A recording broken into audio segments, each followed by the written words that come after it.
Hi, my name's Monty Burton, and I'm going to demonstrate how simple completing a risk assessment can be.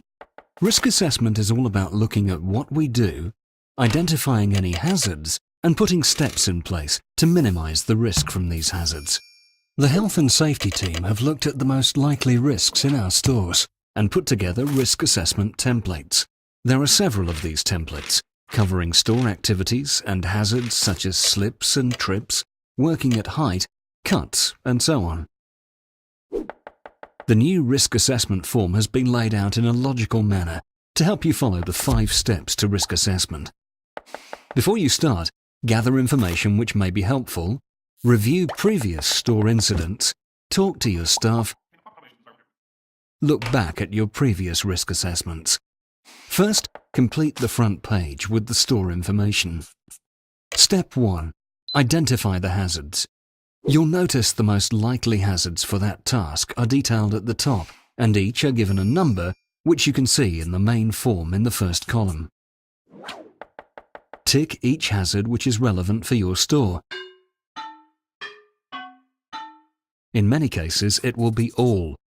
If you identify any store-specific hazards, they can be written in and given a number. Step 2. Who might be harmed and how? The most likely persons who may be harmed and how have been added. You may identify others who may be at risk in your particular store, disabled employee, or other vulnerable group. You can add this information. Step 3. Evaluate risk and put controls in place. Controls which every store should have in place have been added in black. These are company policy, best practice, and are mandatory. Controls in red italics only some stores may require to have in place. If your store does, please tick the box. If your store does not, cross or delete the control. Review what you have found from walking around the store, talking to staff, and previous incidents. Decide if these controls are sufficient and give that hazard a risk rating: low, medium, or high. To decide what risk rating should be given, first, consider the likelihood of an accident. Has a similar accident occurred before? Are there sufficient controls in place to reduce the likelihood? Then consider if an incident did occur, how harmful it might be. For example, a cut finger treated with a plaster, or something more serious like falling from a ladder resulting in broken bones. Refer to the risk matrix at the back of the assessment for guidance. Step 4. Record significant findings. These risk assessments are your written legal record. Document what action needs to be taken, if any. For example, if there is an issue with the flooring, make it safe. Log a call with maintenance via Fix My Store and chase up until complete.